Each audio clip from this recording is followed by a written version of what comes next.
Honorable Minister, Deputy Minister, Honorable Members of Parliament, I see some officials.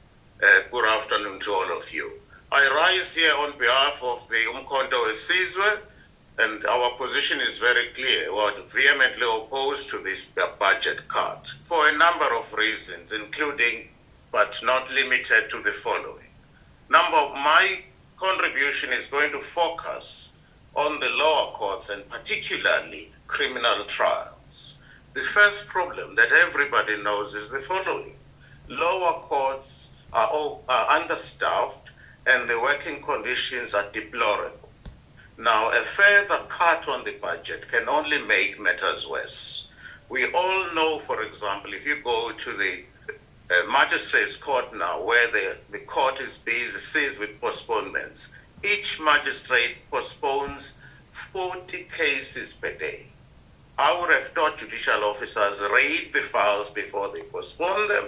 I have no idea how a magistrate can read 40 cases. This leads to my second point. Section 50, subsection 6 of the Criminal Procedure Act makes the following provision. It provides that a case may be postponed for investigation for a period of up to 7 days. Now, where you are a judicial officer and you have 40 cases per day on your postponement roll, right? What happens every day is the following. Magistrates are going to be told that this matter is not ripe for trial. The matter must be postponed for 7 days, and the poor accused stays in prison for 7 days, because we all know that it is very rare that arrests take place after a proper investigation has been done in this country. In an ideal situation, there must be a proper investigation. Once the investigation has been concluded, then the arrest may lawfully follow, so that you don't have a situation whereby a poor accused person stays in prison for 7 days because the investigation has not been completed. If you think I'm lying, go to the magistrate's court anywhere in the country, you will see that. Provisions is section 50, subsection 6 of the Criminal Procedure Act. I move on to my third point. AVR technology has been used even in this country. This is the technology that is used for postponement of cases. The problem, obviously, is load shedding. You can't rely on electricity. As long as we have load shedding in this country, you can't rely on technology, AVR technology, for postponing cases. This leads me to the point that the Honorable Minister made about integrated system, right? Maybe it is a solution. I have advocated that for many years, that what is needed is an integrated system.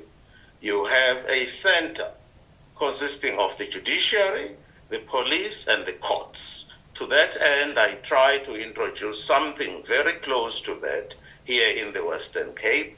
There are 5 courts that were created. These courts are all in prison, right? So judges go there, and the judges are able to attend to those cases in prison.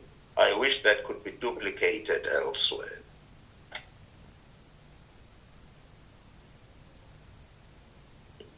The problem is made even worse. I'm talking now about the backlog. The problem is made even worse because of the use of foreign language interpreters. If you get someone from Maputo or any part of the world, it can be from Bangladesh. That person, in terms of our constitution, has a right to have the proceedings conducted in a language that he will understand, which means if the person comes from any part of the world, that person has a right to use that language, and the proceedings must be interpreted to him. We don't have enough foreign language interpreters. This impacts further on the waiting period, and there are people who are languishing in prison as a result of this. The other point I want to make is this. The resources are limited, and one would have expected the prosecuting authorities to use those resources wisely, not widely, but wisely.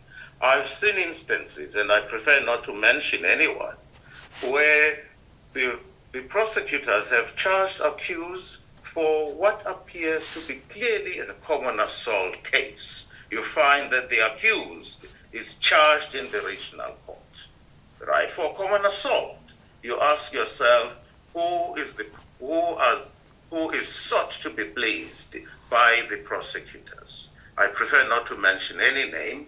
It was a high-profile person from one of the political parties. The charges against him, he was convicted of assault GBH. In my view, that conviction cannot stand. It should have been common assault. It was an open clap, not even a fist. So that, in my view, that trial should never have taken place in the regional court. It was an abuse of state resources to teach him a lesson. Honorable Dr. Hlophe. It was clearly an abuse of state resources. That trial should only have taken Dr. Hlophe. Unfortunately, your time has expired.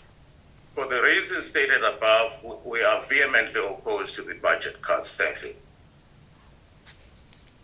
Thank you, Honorable Member.